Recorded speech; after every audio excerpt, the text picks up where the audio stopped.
This video is sponsored by SBO Digital Marketing. Join SBO Digital Marketing work from home opportunity. Mobile based part-time jobs perfect for students, homemakers and job seekers.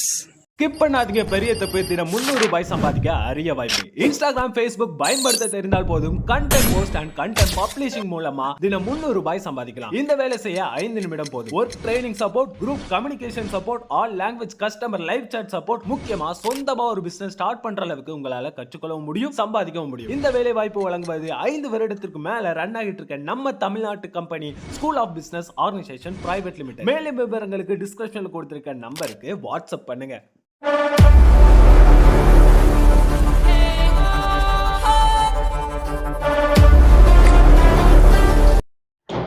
இன்றைக்கான வீடியோவில் நம்ம எதை பற்றி பார்க்க போகிறோம் அப்படின்றதுக்கு முன்னாடி நீங்கள் இன்னும் நம்ம சேனலை சப்ஸ்கிரைப் பண்ணலாம், மறக்காமல் சப்ஸ்கிரைப் பண்ணிட்டு பாருங்கள்.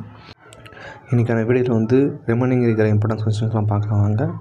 அடுத்த வேதியில் தமிழ்நாட்டின் சுண்ணாம்புக்கல் அதிக அளவில் கிடைக்கும் மாவட்டம் எதுனா கோவை, கடலூர் மற்றும் திண்டுக்கல். அடுத்ததாக தமிழ்நாட்டின் ஜிப்சம் அதிக அளவில் கிடைக்கும் மாவட்டங்கள் எவைனா திருச்சி மற்றும் கோவை. அடுத்ததாக தமிழ்நாட்டில் டைட்டானிய கனிமங்கள் அதிக அளவில் கிடைக்கும் மாவட்டங்கள் கன்னியாகுமரி, நெல்லை மற்றும் தூத்துக்குடி. அடுத்ததாக தமிழ்நாட்டில் குரோமைட் அதிக அளவில் கிடைக்கும் மாவட்டங்கள் எவைனா கோவை மற்றும் சேலம். அடுத்ததாக தமிழ்நாட்டின் மேக்னடைட் அதிக அளவில் கிடைக்கும் மாவட்டங்கள் எவைனா தருமபுரி, ஈரோடு, சேலம் மற்றும் திருவண்ணாமலை. மேக்னடைட். தமிழ்நாட்டில் டெக்டைல்ஸ் அதிக அளவில் கிடைக்கும் மாவட்டங்கள் எவைனா மதுரை மற்றும் திண்டுக்கல் ஆகும். அடுத்ததாக அறை வெப்பநிலையில் திரவ நிலையில் காணப்படும் உலோகம் எவைனா மெர்க்குரி மற்றும் காலியம். அடுத்ததாக நீரை விட குறைவான அடர்த்தியை கொண்ட உலோகங்கள் எவைனா சோடியம் மற்றும் பொட்டாசியம். அலுமினியத்தின் முக்கிய தாது எதுனா பாக்சைட், Al2O3 2H2O ஆகும். அடுத்ததாக அலுமினியத்தின் உருகு நிலை என்னென்னா 660 டிகிரி செல்சியஸ். அடுத்ததாக தாமிரத்தின் முக்கிய தாது எதுனா காப்பர் பைரேட், CuFeS2. இரும்பின் முக்கிய தாது எதுனா ஹெமடைட். அடுத்ததாக வார்ப்பிரும்பில் எத்தனை சதவீதம் கார்பன் உள்ளதுன்னா 2% முதல் 4.5% வரை. அடுத்தது வார்ப்பு இரும்பின் பயன்கள் யாவைன்னா ஸ்டவ், சாக்கடை மூடிகள் தயாரிக்க. அடுத்தது எஃகு இரும்பில் எத்தனை சதவீதம் கார்பன் உள்ளதுன்னா 0.25% முதல் 2% வரை. அடுத்த எஃகு இரும்பின் பயன்கள் யாவைன்னா டிவி கோபுரம் மற்றும் மின் கடத்தும் கம்பிகள் தயாரிக்க. அடுத்ததாக தேனிரும்பில் எத்தனை சதவீதம் கார்பன் உள்ளதுன்னா 0.25% குறைவாக. அடுத்ததாக தேனிரும்பின் பயன்கள் யாவைன்னா கம்பிச்சுருள், மின்காந்தங்கள் மற்றும் இரும்பு நங்கூரம் போன்றவை தயாரிக்க உதவுகிறது. பாதரசத்துடன் வேறு உலோகம் சேர்ந்த எவ்வாறு அழைக்கப்படுகிறதுனா கலவை ரசவ கலவை.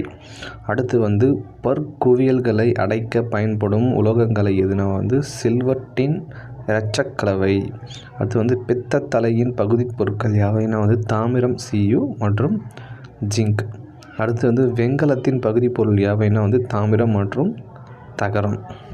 அடுத்தது விமானத்தில் பாகங்கள் மற்றும் ப்ரெஷர் குக்கர்கள் போன்ற தயாரிக்கப்படப்படும் கலவை எதுனா மற்றும் அவற்றின் பகுதி பொருட்கள் யாவைனா டியூராய்மின், அலுமினியம், மெக்னீசியம், மாக்னீசு மற்றும் தாமிரம்.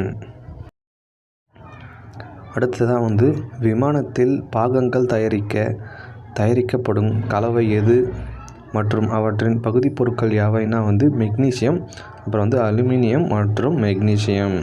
அடுத்து துருப்பிடிக்காத இரும்பு கலவையில் உள்ள பகுதி பொருட்கள் யாவைனா இரும்பு, செம்பு, நிக்கல் மற்றும் குரோமைன்.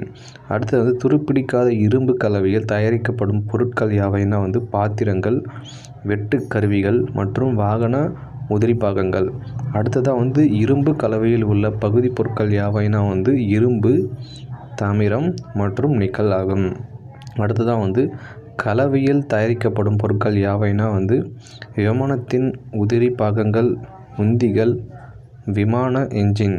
அடுத்ததாக வந்து இரும்பின் மீது துத்தநாகத்தை பூசும் செயல் எவ்வாறு அழைக்கப்படுகிறதுனா வந்து நாகமுலாம் பூசுதல் ஆகும். இன்றைக்கான வீடியோவில் இதில் இருக்கிற இம்பார்ட்டன்ட் செஷன்ஸில் பார்த்துட்டோம். நன்றி.